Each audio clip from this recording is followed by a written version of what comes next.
Laoye joins a couple of new Nigerian actors generating a lot of positive buzz within the Nigerian cinema clan.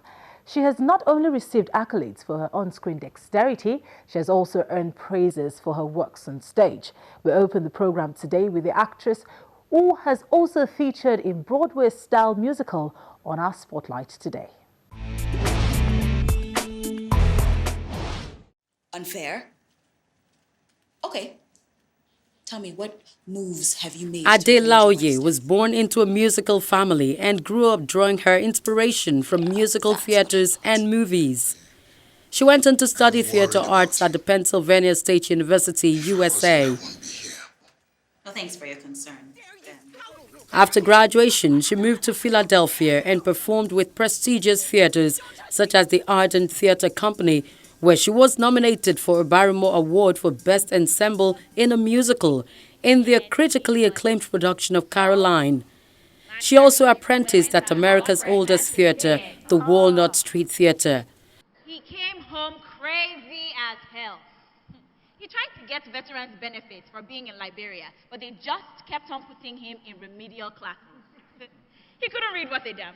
He couldn't read Arabic, couldn't read Hausa, couldn't read English. So Abu accused the teachers of holding him back and went and got himself a taxi to drive. But his taxi kept breaking down. And Lasma kept messing with him. And he wasn't making any money. I'm a restless person by nature. It's probably why I went into acting. So I love adventures. I don't like being in one place for too long. And working in the States for many years, it was a lot of fun. I met a lot of really great people, got to do some really great work. But I came to Nigeria a year before I actually moved to Nigeria. I came for Christmas, and I just remember not wanting to leave. I'd sort of been in this space where I was like, okay, I want to do something different. I was thinking about possibly even going back to school, going to get my master's in fine arts. But I came to Nigeria and I just had so much fun, and I just remembered not wanting to leave. And at the time, a lot of my friends had also moved back.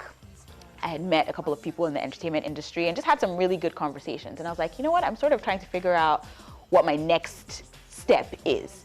And coming to Nigeria and networking, meeting all these people, I was like, the Nigerian entertainment scene is actually doing really well right now.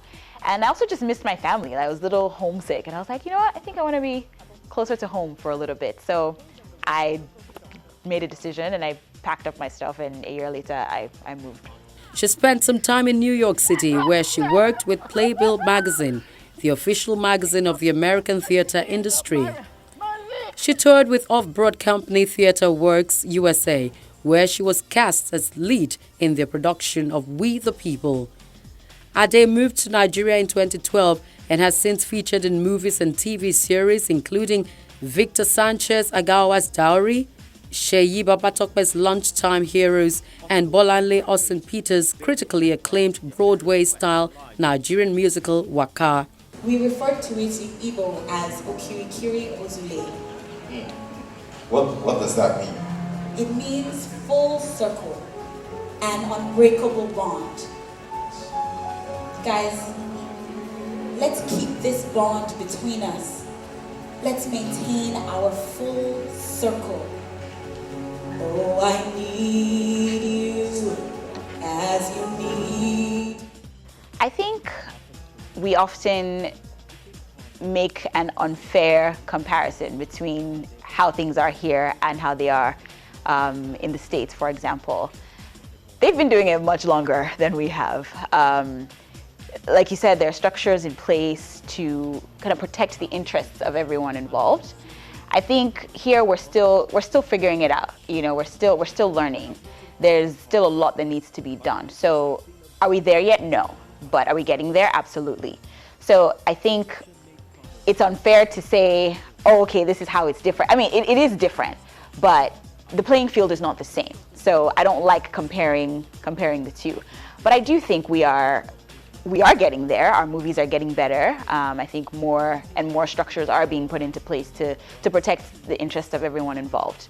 Something I'd like to see in this part of the world is having royalties that, as an actor, obviously, you know, thinking about the needs of the actor, having royalties that protect the actual performers, because it seems like a lot of other people tend to benefit more from the work that is done, and the actor seem to be on the bottom of the food chain. So things like having royalties in place, every time a show that you're in is aired or something, getting compensated for that, or getting compensated for your music. Artists suffer from that. Music artists suffer from that a lot as well with their music. It's kind of like they make most of the money from shows, not really from people downloading them or playing them more. So I do think Nigeria is definitely getting there. I feel like the industry has grown in leaps and bounds over the past few years, and I'm excited to see what will happen in the future.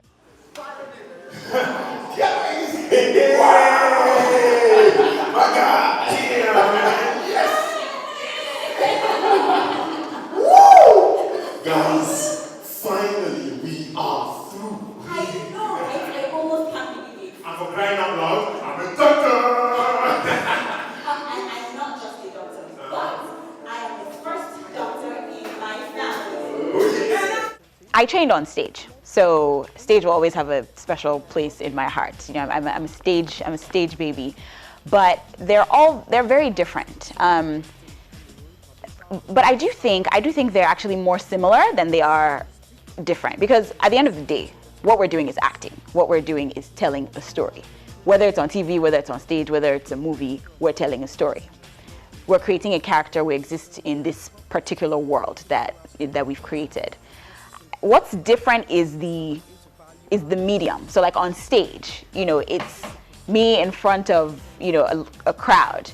I have to speak louder. I have to gesture a bit more so that the person in the last row can see me.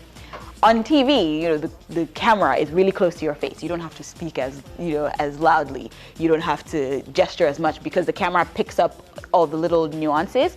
So it's the medium of communication that's different. What I'm actually doing is the same. And what I'm doing is I'm telling a story and trying to just be as authentic as I can in that moment.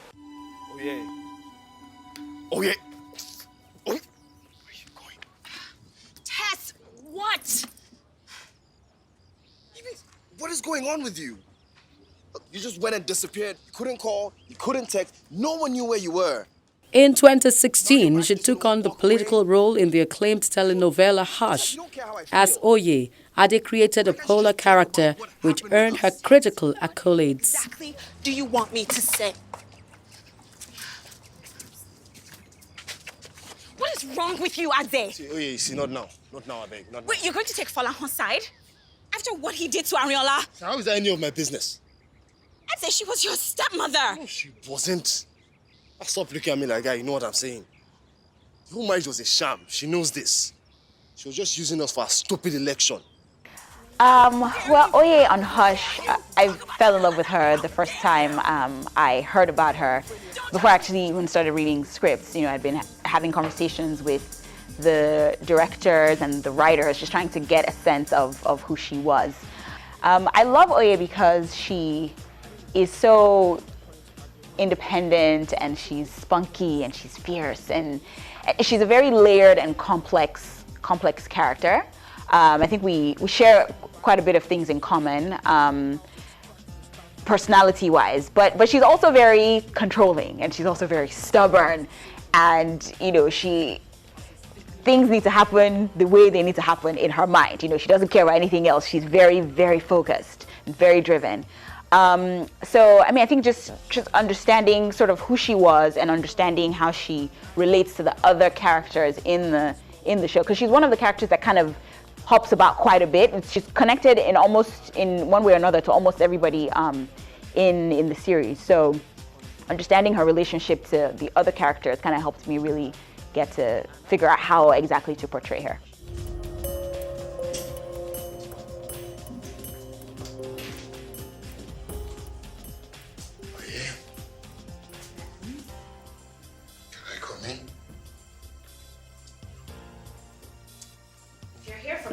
Consulting, then of course we're open for business. If not, there's the door. Wait, you are consulting for Folahan Majekodumi. Do you even know that man? That cannot be worry I see on your face, is it, Bem? Because I and whomever I choose to do business with should be the least of your concerns. And you feel a certain sense of responsibility for Ariola's death, but for Lamo, it's an out danger zone. And you're not? Bem, please. I can handle myself. By myself. Not all of us have the luxury of sitting idly by, doing nothing about the woman we claim to love.